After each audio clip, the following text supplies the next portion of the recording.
अस्सलाम मैं इमदाद सुमरो। अजीब व गरीब किस्म की खिचड़ी पकी हुई है मुल्क में। आज तो सारा दिन अदालतों में अजीब व गरीब किस्म की सूरत हाल थी।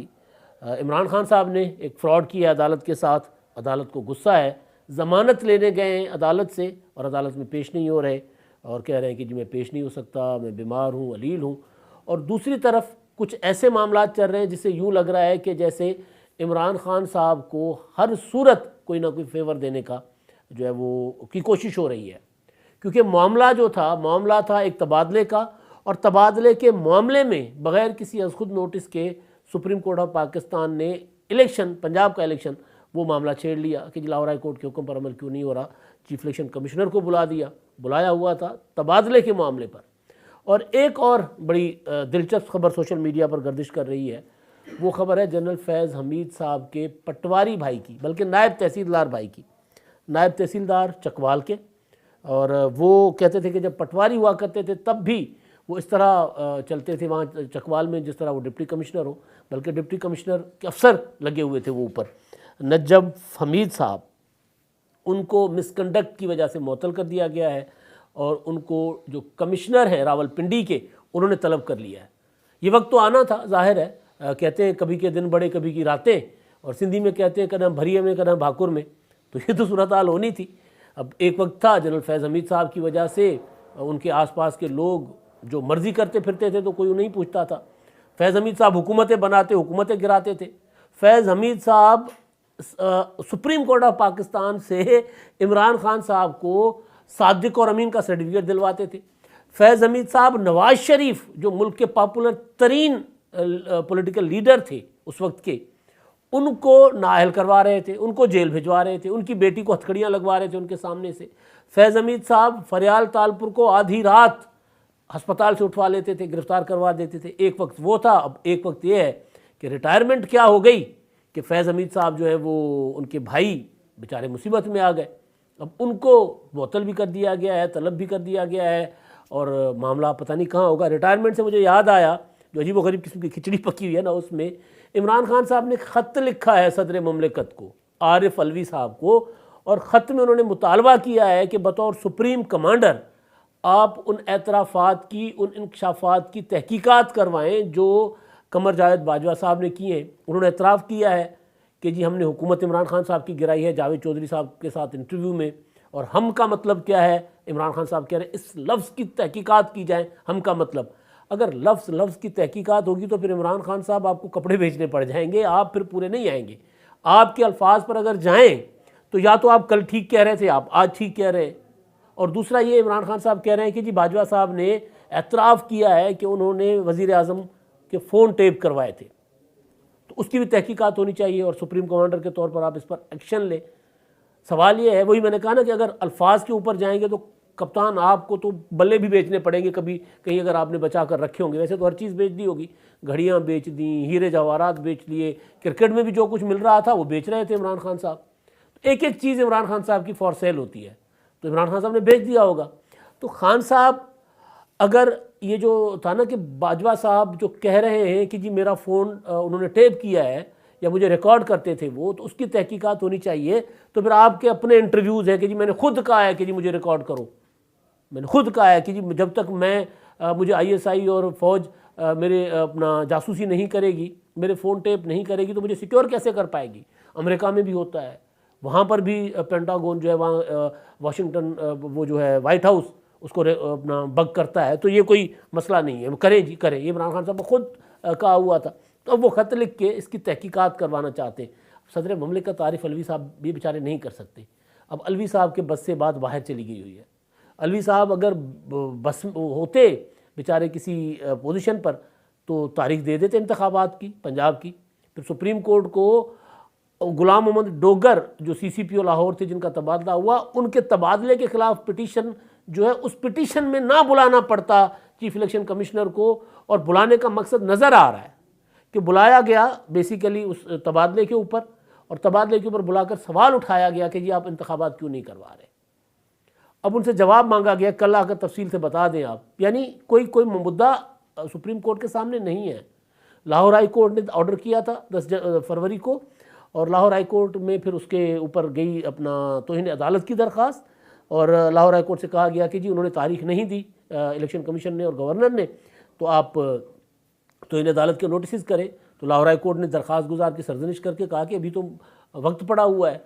तो लाहौर हाई कोर्ट में अभी उस तरह जिस अदालत का ऑर्डर है वहाँ अभी कोई ऐसी चीज़ नहीं हो रही, लेकिन जिस अदालत में मुद्दा गया ही नहीं, अभी जाना था ना, अगर फ़र्ज़ कर लेते हैं कि जी लाहौर हाई कोर्ट बेबसी का इज़हार कर देती है कि जी हमसे तो नहीं हो रहा, तो उसके बाद मामला सुप्रीम कोर्ट में जाएगा, या फिर हुकूमत या फिर इलेक्शन कमीशन सुप्रीम कोर्ट में चली जाएगी कि लाहौर हाई कोर्ट हमें डायरेक्शन नहीं दे सकती, हम खुद आईनी इदारा है, तो फिर अदालत के अंदर मामला आता तो फिर बात होती। लेकिन यहाँ यूँ लग रहा है, पिछले दिनों वजाहतें भी की चीफ जस्टिस साहब ने, पार्लियामेंट इस पर अच्छी खासी अपना पार्लियामेंट में गर्मागर्मी भी हुई, हंगामा आराई भी हुई चीफ जस्टिस साहब के रिमार्क्स के ऊपर जो उन्होंने सियासतदानों के मुतालिक दिए थे, मुबैना तौर पर दिए थे। बाद में उन्होंने कहा कि जी मेरा मतलब ये नहीं था या मैंने ये नहीं कहा था, और फिर अटॉर्नी जनरल ने ख़त भी लिख दिया था। तो ये जो मामला है, ये मामला उसी तरह का नज़र आ रहा है। हम अदालत के कोई कंडक्ट के ऊपर ज़्यादा बात नहीं कर सकते, ना करना चाह रहे। मामला सिर्फ इतना सवाल है कि ना सुओ मोटो नोटिस था, ना किसी की पिटीशन थी, तो फिर ये मामला यानी जा रहे थे एक तरफ अपना इस्लामाबाद और निकल पड़े चकवाल, मतलब इस तरह की बात कि वो मुद्दा था सीसीपीओ के तबादले का, और वो भी मतलब सीसीपीओ के तबादले, सीसीपीओ डोगर साहब जो हैं उनको जब वो अपना परवेज़ इलाही साहब की हुकूमत थी तो वफाकी हुकूमत उनको कई बार कह चुकी थी कि जो हमें वापस करे। वो उन्होंने वफाकी हुकूमत का यानी जिनके असल मुलाजिम हैं ऑर्डर मानने से उन्होंने इनकार कर दिया था। तो सीसीपीओ डोगर साहब का तबादला अगर इतना ही बड़ा मसला है कि सुप्रीम कोर्ट ने चीफ इलेक्शन कमिश्नर को तलब कर लिया, तो अदब के साथ, एहतराम के साथ, पिछले जो पौने 4 सालों में 7 आईजी, 6 चीफ सेक्रेटरी और हर हफ्ते डीपीओज और सीसीपीओज तब्दील हुआ करते थे, उस वक्त कोई सवाल नहीं उठाता था। तो जो इमरान खान, क्योंकि डोगर साहब जो हैं वो अफसर हैं जिनके मुतालिक कहा जा रहा था, मीडिया रिपोर्ट कर रहा था कि वो अपना जो इमरान खान साहब के ऊपर होने वाले हमले की जेआईटी की रिपोर्ट इमरान खान साहब के पॉलिटिकल स्टेटमेंट्स की बुनियाद पर बना रहे थे। सीसीपीओ साहब परवेज़ इलाही साहब को झुककर मिले थे। गुलाम मोहम्मद डोगर साहब, पब्लिक वीडियो अपना तस्वीर वायरल है और वीडियोज़ वायरल है, झुककर प्रॉपर आशीर्वाद ले रहे थे। एक और वर्दी में ताल्लुकात होते हैं, परवेज़ इलाही साहब उनके उम्र में बड़े भी हैं, हो सकता है उनके मोहसिन भी हो, तो वर्दी में जाकर और फिर वीडियो बनवाना, तो वर्दी में बेशक वो सीएम थे, लेकिन वर्दी में जाकर आशीर्वाद लेना और फिर उनका पॉलिटिकल चीज़ों को लेकर आगे चलना, तो उनके ऊपर अगर इस तरह चीफ इलेक्शन कमिश्नर जो बजाते खुद एक आईनी इदारे के सरबराह हैं, जिनकी अपनी हैसियत भी एक जज की सी है, उनको सुप्रीम कोर्ट बुला सकती है, इसमें तो नहीं है कि सुप्रीम कोर्ट नहीं बुला सकती, इस पर सवाल नहीं है। सवाल ये है कि इतने छोटे से तबादले पर चीफ इलेक्शन कमिश्नर को बुला लिया गया। पंजाब में एक भी आईजी को टिकने नहीं दिया गया, और इमरान खान साहब ने खुद अपनी ज़बान से कहा कि मेरे बहनोई के प्लॉट खाली नहीं हो रहे थे, उन पर कब्जा था, तो मैंने आईजी तब्दील कर लिया, मैंने सीसीपीओ तब्दील कर लिया। ये इमरान खान साहब की अपनी स्टेटमेंट्स है। तो उस वक्त क्यों सवाल नहीं उठाए जाते थे? तो बेसिक चीज़ ये है कि चले, अदालत में मामला गया, अदालत में सीसीपीओ का मामला है, अदालत ने सीसीपीओ के मामले पर बुलाया, उसी मामले तक अदालत रहती। फिर अदालत ने उनको कहा कि जी कल आकर तफसील से बता दें कि आप इलेक्शन क्यों नहीं करवाए। वो कहते हैं आईनी तौर पर तो मैं नहीं करवा सकता, मैं तारीख नहीं दे सकता, करवाना तो इलेक्शन कमीशन की जिम्मेदारी है। सिकंदर सुल्तान राजा साहब ने कहा कि जी मैं नहीं तारीख दे सकता, और फिर दूसरा हुकूमत जो है मेरे साथ ताउन नहीं कर रही, कोई भी इदारा, ख़जाने वाले कह रहे हैं पैसे नहीं है, दिफा वाले कह रहे हैं कि फ़ौज नहीं है, अदलिया कह रही है कि जी जज नहीं है, जो जुडिशल अफसरान होते हैं जो लगाए जाएंगे अपना इलेक्शन की ड्यूटियों पर, जो आरोज़ लगाए जाते हैं, वो कह रहे हैं वो नहीं है। वजारत दाखिला वाले कह रहे हैं कि जी हम सिक्योरिटी नहीं दे सकते, हमारे साथ तो कोई ताउन ही नहीं कर रहा, तो हम फ्री एंड फेयर इलेक्शन नहीं करवा सकते। और दूसरा, तबादले इसलिए कर रहे हैं कि कुछ अफसरान का तबादला करना ज़रूरी है। अब देखते हैं कल इस मामले में क्या होता है। अब जो दूसरा मामला है वो बड़ा दिलचस्प है, वो है इमरान खान साहब का। अभी जब मैं आपसे बात कर रहा हूँ तो इस वक्त दोबारा समाअत शुरू हो जानी चाहिए थी। इमरान खान साहब हिफाजती ज़मानत के लिए लाहौर हाई कोर्ट गए। अब लग यूँ रहा है कि जैसे ज़मानत इमरान खान साहब की नहीं हो रही, किसी और की होनी है। इमरान खान साहब को अदालत ने कह दिया कि भाई, जज साहब जो हैं जस्टिस तारिक सलीम शेख साहब, उन्होंने कहा कि जी आइन और कानून के मुताबिक जब तक इमरान खान साहब पेश नहीं होंगे हिफाजती ज़मानत नहीं हो सकती, हम नहीं देंगे। कल 2 बार वक्त दिया गया, फिर आज सुबह तक इस गारंटी पर समाअत मुलतवी की गई कि अगर इमरान खान साहब आएंगे तो हम समाअत कर लेंगे, वरना हम समाअत नहीं करेंगे। कहा गया कि ठीक है जी, इमरान खान साहब आ जाएंगे, समाअत मुलतवी कर ले सुबह तक। फिर सुबह इमरान खान साहब नहीं आए, समाअत होती रही। फिर बयान हल्फी इमरान खान साहब का जमा करवाया गया और इमरान खान साहब का नया वकालतनामा जमा करवाया गया, अजहर सिद्दीकी एडवोकेट ने जमा करवाया। जज साहब ने देखा वकालतनामे में दस्तखत और है, इमरान खान साहब के बयान हल्फी में और है। जज साहब ने सर पकड़ कर बैठ गए कि ये क्या हो रहा है, मेरे साथ फ्रॉड हो रहा है। उन्होंने कहा, अजहर सिद्दीकी ने कहा हम अपनी दरख्वास्त ही वापस लेते। उन्होंने कहा नहीं, दरख्वास्त वापस नहीं होगी, अब इस पर मैं कंटेम्प्ट की तरफ जाऊँगा, जा सकता हूँ कि अदालत के साथ फ्रॉड है ना, मतलब आप दस्तखत ही जाली जमा करवाएं। और ये इमरान खान साहब के लिए कोई मसला नहीं है अदालतों को साथ को चीट करना, कौम के साथ चीट करना, लोगों के साथ चीट करना। मैं सुन रहा था फवाद चौधरी साहब अदालत के बाहर खड़े होकर कह रहे थे कि जी डॉक्टर्स ने इमरान खान साहब को कहा है कि जी आप भीड़ में नहीं जा सकते। फिर भीड़ किस चीज़ की होगी? आप पॉलिटिकल पार्टी, आप कारकुनों को कह दें कोई ना आए, अदालत में गारंटी श्योर करवा लें कि जी इमरान खान साहब को गाड़ी पर, वो अदालत कह रही है एम्बुलेंस पर ले आओ, अदालत के दरवाजे पर जाए और वहाँ पर इमरान खान साहब को सिक्योरिटी में उनको व्हील चेयर पर लेकर जाएं। हालांकि व्हील चेयर पर लेकर जाने की ज़रूरत नहीं, इमरान खान साहब को कुछ नहीं है, ये तयशुदा अमर है। कुछ होता तो इमरान खान साहब किसी भी सरकारी अस्पताल से, किसी भी इंडिपेंडेंट जो किसी डॉक्टरों के बोर्ड से अपना चेकअप करवा देते, मेडिकल रिपोर्ट बनवा देते। शौकत खानम से हड्डी टूटी है, शौकत खानम हड्डी टूटने का तो अस्पताल है नहीं ना, वहाँ क्यों? और फिर इमरान खान साहब का मेडिको लीगल क्यों नहीं हुआ? मेडिको लीगल किसी सरकारी अस्पताल में होता है, प्राइवेट अस्पताल में नहीं होता। इमरान खान साहब के ऊपर जब हमला हुआ था तो इमरान खान साहब का मेडिको लीगल करने के लिए वजीर सेहत डॉक्टर यास्मीन राशिद साहबा टीम लेकर शौकत खानम गई थी। हालांकि कानून है, इमरान खान साहब आजकल आइन और कानून की बहुत बात कर रहे हैं, कानून है कि जहां हमला हुआ है उसकी हुदूद का जो हॉस्पिटल होगा, सरकारी सिविल हॉस्पिटल, वहां का मेडिको लीगल होगा। तो वो 1.5 घंटा 2 घंटे सफ़र करके लाहौर पहुंच गए थे और यहाँ आकर मेडिको लीगल भी नहीं करवाया था और इलाज शुरू करवा दिया था। पता ही नहीं है फिर क्या लगा था क्या नहीं लगा था। तो वो इमरान खान साहब ये 2 नंबरियाँ करते रहते हैं। अब अदालत के साथ 2 नंबरी की इन्होंने। अब अदालतें नज़र आ रहा था जज साहब के जो रवैये से कि जज साहब इमरान खान साहब को रिलीफ देना चाह रहे हैं। अगर ना देना चाहते तो इमरान खान उन्होंने कह दिया था कि अगर पेश होते हैं तो ठीक है, नहीं होते तो दरख्वास्त मुस्तरद, और वो आए बाएं शायद कर रहे थे तो दरख्वास्त मुस्तरद हो जाती। तो जज साहब बहुत ज़्यादा नरमी के साथ पेश आ रहे हैं, उन्हीं जज साहब को इमरान खान साहब चीट कर रहे हैं।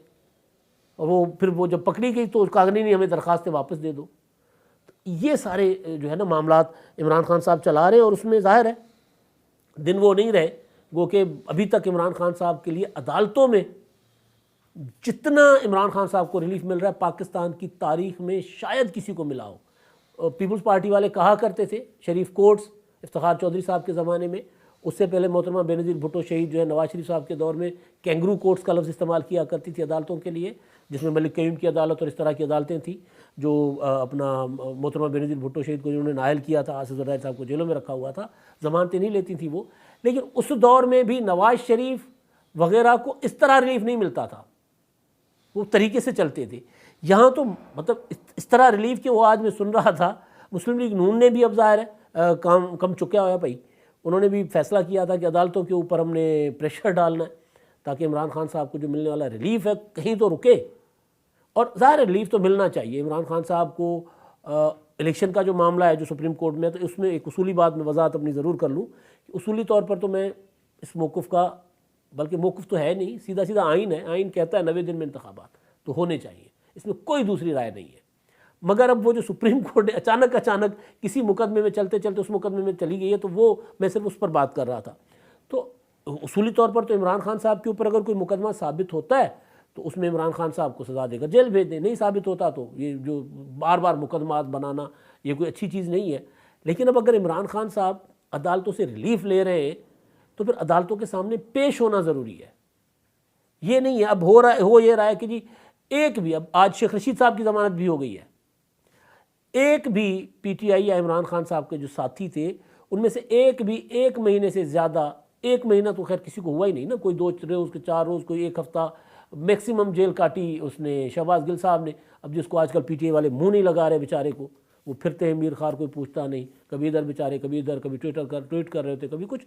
तो पीटीआई वालों को वो जो मैं सुन रहा था मुस्लिम लीग नून वाले प्रेस कॉन्फ्रेंस कर रहे थे कि हिफाजती ज़मानत, वो जो तलाल चौधरी साहब कह रहे थे हिफाजती ज़मानत मिलने का आलमी रिकॉर्ड कायम हो गया हुआ है, और लग यही रहा है कि बंदा जाता ही नहीं अदालत में, हिफाजती ज़मानत हो जाती है। या हिफाजती ज़मानत तो होती है एक मुद्दत के लिए कि जी मुझे गिरफ्तारी का खौफ है, मैं उस अदालत में जाना चाहता हूँ, मुझे तब तक के लिए हिफाजती ज़मानत दी जाए, अबूरी ज़मानत मेरी दी। वो हिफाजती ज़मानतों पर बैठे हुए, और फिर जवाब ये है कि जी क्योंकि हम लंगड़े हैं, क्योंकि हम चल नहीं सकते। वो अपना क्या नाम है उनका, अता तारड़ साहब, उन्होंने एक बड़ा अच्छा आज वो याद दहानी कराई है कौम की कि एक वक्त था जब नवाज शरीफ साहब के मुकदमात चलते थे, तो उस वक्त अदालतें सुबह शाम और फिर इतवार, हफ्ता इतवार छुट्टी के दिन भी अदालतें लगा करती थी, क्योंकि जल्दी सज़ा देनी थी, जल्दी प्रोजेक्ट इमरान खान लॉन्च करना था। और ये बात अब तो खुलकर सामने आ गई, बाजवा साहब ने भी कह दिया हुआ है। और अब ये है कि इमरान खान साहब के मामले में लंबी लंबी ज़मानतें होती हैं और मुकदमात चलने नहीं दिए जाते। अदालतें, छोटी अदालतें बुलाती हैं, बड़ी अदालतें स्टे ऑर्डर दे देती हैं। वही मैंने जहाँ से आगाज़ किया था कि अजीब व गरीब किस्म की खिचड़ी पकी हुई है भाई, जो चल रहा है। बाकी फैज़ हमीद साहब के भाई हैं, तो उनके मुतालिक वो जो वसीम अब्बास साहब है, अब्बासी साहब है, इंडिपेंडेंट अपना उर्दू न्यूज़ के एडिटर हैं रिपोर्टिंग, उन्होंने एक ट्वीट किया, उनका एक वो जो ऑर्डर था उनको मुअत्तली का, और फिर कुछ तस्वीरें उनकी शेयर हुई हैं, इमरान मीर और दूसरों ने कुछ शेयर की हैं तस्वीरें, जो नजफ़ हमीद साहब हैं, फैज़ हमीद साहब के भाई। तो अजीब व गरीब किस्म का खेल चल रहा है। इमरान खान साहब को अभी तक, बिलावल भुट्टो ज़रदारी साहब के बकौल के, अभी तक कहीं ना कहीं उनको सहूलत मिल रही है। एक इदारे से ख़त्म हो गई, दूसरे से मिल रही है। अब देखते हैं ये कब तक सहूलत बरकरार रह सकती है। अब तक के लिए इतना ही। अल्लाह।